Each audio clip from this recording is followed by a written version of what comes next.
Vous avez choisi Ursino pour répondre à une problématique de recrutement, de consulting, de formation ou autre. Découvrons ensemble les différentes étapes pour configurer votre compte et créer un test ou un diagnostic personnalisé avec l'outil Ursino. Tout d'abord, pour créer un compte, rendez-vous sur le site ursino.app et cliquez sur le bouton Connexion. Cliquez ensuite sur le bouton Créer un compte et renseignez les différentes informations requises. Une fois votre compte validé, vous accédez à l'interface de tableau de bord sur laquelle vous disposez d'une visibilité des informations et chiffres clés de votre compte. Sur la gauche de votre page, vous avez accès à diverses sections que nous allons explorer ensemble. Commencez par vous rendre dans la section de personnalisation de l'interface, dans laquelle vous pourrez, selon votre propre charte graphique, ajuster les visuels des pages que verront vos clients. Vous pouvez tout d'abord renseigner le logo de l'application, qui apparaîtra en haut à gauche de l'interface de vos clients, ainsi qu'une favicon ou icône de favori que vous pourrez retrouver sur tous les onglets à gauche du titre de la page. Après donc avoir défini le nom de l'interface, vous pourrez également personnaliser vos pages de connexion en ajoutant une image qui apparaîtra, comme on peut le voir sur cette capture d'écran, à droite. Vous pouvez également définir donc la couleur de l'interface avec la couleur principale qui apparaîtra notamment en fond, ainsi que la couleur du texte. Vous pouvez également renseigner divers documents importants comme la politique de confidentialité, les conditions générales d'utilisation, les conditions générales de vente ou encore les mentions légales. Celles-ci apparaîtront notamment, comme on peut le voir ici, sur la page de connexion. Ensuite, vous pouvez ici personnaliser les coordonnées ainsi que le message à afficher auprès de vos clients en cas de besoin. Ils pourront accéder à ces informations en cliquant en haut à droite de leur interface sur le bouton « Besoin d'aide ». Enfin, vous pouvez ici personnaliser votre nom de domaine en entrant celui que vous souhaitez. À la suite de votre demande, nos équipes s'engagent à le rendre opérationnel en moins de 48 heures. De votre côté, une redirection DNS sera à effectuer vers les serveurs Ursino. Il s'agit de la partie centrale du système de marque blanche. C'est vers ce nom de domaine-là que vos utilisateurs seront redirigés. Vous pouvez ainsi créer un nouveau nom de domaine ou un sous-domaine à partir d'un domaine déjà existant. Ainsi, vos utilisateurs auront le sentiment d'être au cœur de l'outil qui vous appartient. Rendons-nous maintenant dans la liste des rôles afin de définir les différents statuts à attribuer. Les rôles permettent d'établir une hiérarchie entre vos divers utilisateurs. Par défaut, 3 rôles vous sont proposés, à savoir l'admin qui dispose des mêmes responsabilités que vous, le client qui peut faire passer les tests et le participant qui passe les tests. Un de ces rôles doit être attribué à chaque création de compte. Sachez d'ailleurs que vous pouvez vous-même utiliser le compte client afin de faire passer des tests à vos participants. Vous avez bien sûr la possibilité de modifier chacun de ces rôles et vous pouvez également créer votre propre rôle sur mesure si vous le souhaitez.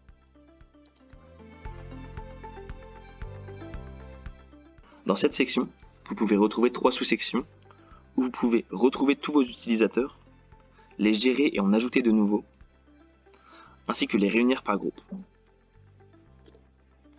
Dans cette première sous-section est réunie la totalité des utilisateurs de votre interface, que ce soit vos admins, vos clients ou les participants à vos tests. Dans la seconde sous-section, vous pouvez créer de nouveaux comptes et leur assigner des rôles définis. Le nombre de comptes que vous pouvez créer est défini par le forfait auquel vous avez souscrit.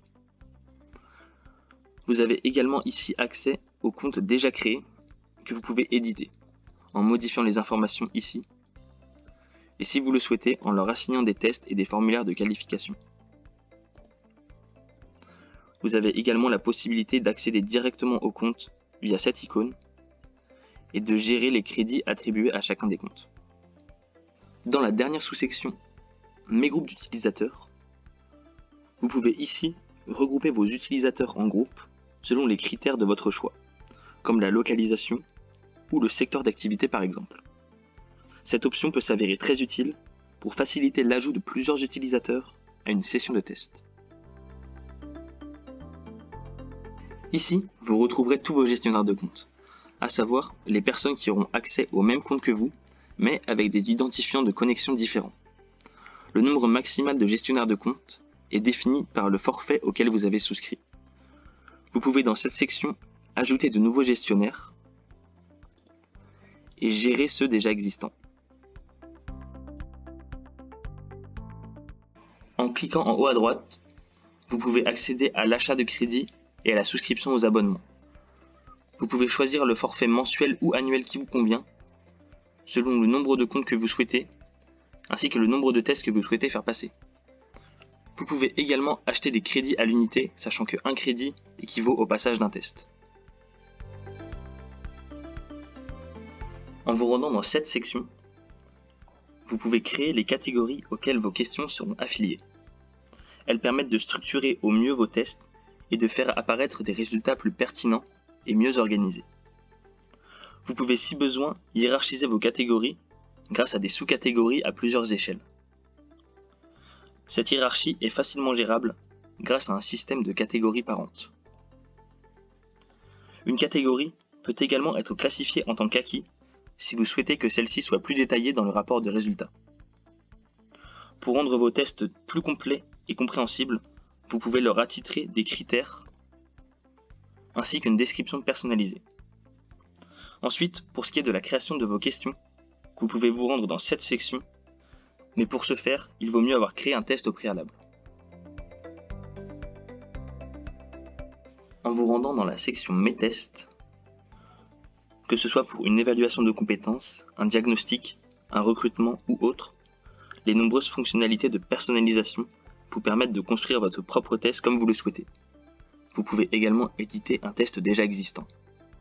Dans les paramètres généraux de votre test, vous pouvez définir un certain nombre d'options et de fonctionnalités de personnalisation. Vous pouvez tout d'abord nommer votre test, lui attitrer une description, un statut, définir le nombre de questions qui seront posées et bien d'autres options.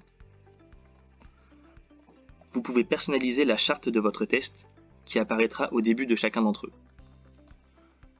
Vous pouvez définir le scoring, à savoir sur combien votre test sera noté. Vous pouvez choisir une pondération soit à la question, soit à la réponse. Par exemple, pour une pondération à la question, on peut choisir des questions faciles, moyennes, difficiles, auxquelles seront attribués un certain nombre de points. Enfin, vous avez accès à un certain nombre d'options pour le réglage des catégories, et notamment des acquis. Dans la partie catégories, vous avez à sélectionner les différentes typologies de catégories que vous aurez définies préalablement dans la section Mes catégories. Tout en bas, vous avez la possibilité d'ajuster la répartition des questions par catégorie selon la pondération que vous avez définie. À savoir ici une pondération par question avec facile, moyenne, difficile. Dans la partie questions, vous pouvez créer vos propres questions et retrouver l'ensemble des questions que vous avez créées en sélectionnant ou non les questions que vous souhaitez voir affichées dans le test. Lors de la création d'une question, vous avez à définir son libellé. Vous pouvez choisir de lui attitrer un fichier, choisir un acquis ou non. Vous avez à sélectionner une typologie de questions selon les choix qui vous sont proposés. Et vous devez attitrer une pondération si celle-ci est faite par question. Vous avez ici également plusieurs options. Pour ce qui est des réponses, vous devez définir le libellé de la réponse. Vous pouvez choisir de définir si c'est une bonne réponse ou non, si vous souhaitez qu'il y ait une bonne réponse. Attitrer un potentiel fichier. Et si vous le souhaitez, afficher un commentaire. Enfin, dans cette dernière partie, vous pouvez définir des niveaux, à savoir un intervalle auquel appartient le score d'un participant à un test. Vous pouvez ainsi définir librement le nombre de niveaux et leur typologie. Par exemple, on peut considérer que le statut de débutant sera attribué aux répondants obtenant un score entre 0 et 200 points. Si la fonctionnalité est activée, le répondant verra son score et le niveau qu'il a obtenu en fin de test et dans son rapport de résultats. en vous rendant dans la section « Mes formulaires de qualification », vous pouvez créer et gérer l'ensemble de vos formulaires. Ces derniers apparaissent au début ou à la fin d'un test et vous permettent de poser des questions ou de récolter des informations complémentaires auprès de vos répondants. Sachez que contrairement aux questions de test, celles des formulaires de qualification ne sont soumises à aucune notation. Vous pouvez par exemple demander à vos participants leur adresse mail, la raison du passage du test, le secteur d'activité, la localisation géographique et bien d'autres. Ces formulaires sont entièrement personnalisables et leur élaboration est facilitée grâce à des sections et des champs prédéfinis que vous pouvez vous-même compléter. Dans cette section, vous pouvez configurer les rapports de résultats. Le rapport de résultats est un document fourni à l'issue du passage d'un test. Il récapitule synthétiquement les résultats du participant avec notamment des graphiques et des tableaux. Vous pouvez rendre le document disponible ou non à vos participants. Un rapport par défaut est disponible, mais vous pouvez, si vous le souhaitez, créer votre propre squelette en ajoutant directement les sections que vous souhaitez parmi celles qui sont prédéfinies. Dans cette dernière section, on retrouve tous les mails que vos utilisateurs sont susceptibles de recevoir. Vous pouvez ainsi personnaliser le nom de chaque mail, ainsi que son contenu.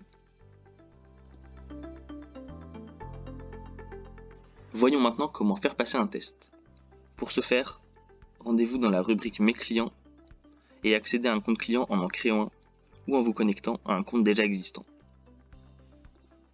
Une fois sur votre compte, rendez-vous dans la section Mes sessions et ajoutez une session. Vous avez alors à nommer la session, à attribuer le test que vous souhaitez faire passer parmi ceux auxquels vous avez accès dans la rubrique Mes tests, définir l'état actuel de la session et la date à laquelle vous souhaitez qu'elle prenne fin.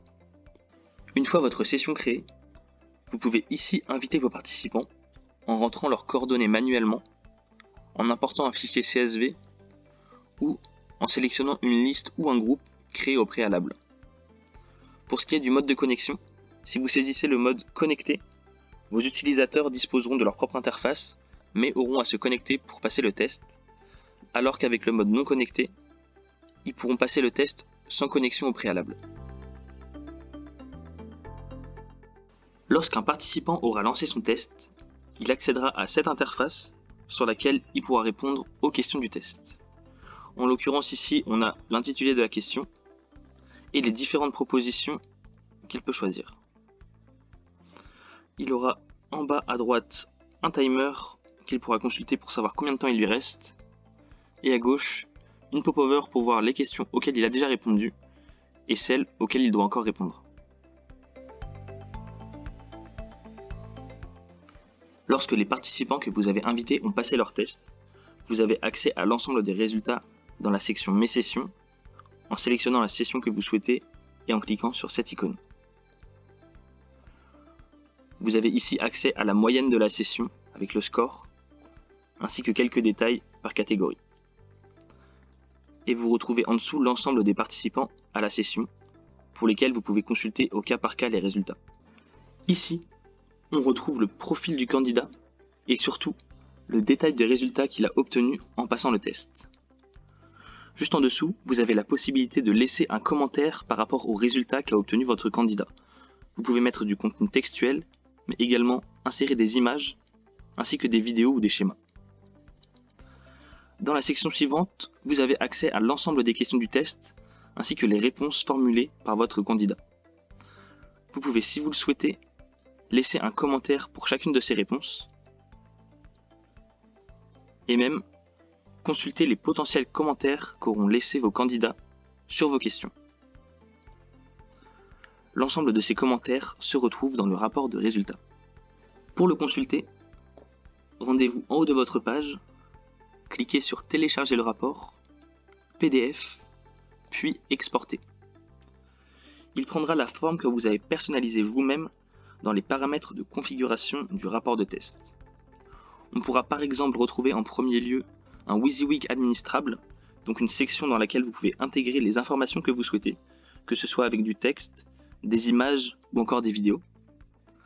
Dans la partie détail du résultat, vous retrouverez le score obtenu par votre candidat pour chaque catégorie, ainsi qu'une comparaison avec la moyenne de la session. Dans la section suivante de réponse aux questions, vous aurez chaque question du test avec la réponse du candidat, la bonne réponse, ainsi qu'une icône pour vous aider à avoir un aperçu plus rapide.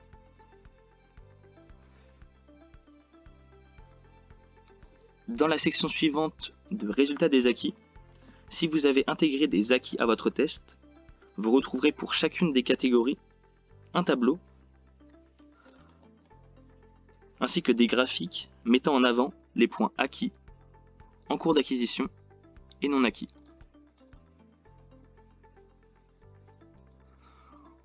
Enfin, dans la section niveau obtenu, sur la base encore une fois de votre configuration, vous retrouverez le niveau obtenu par votre candidat, le tout en global et par catégorie.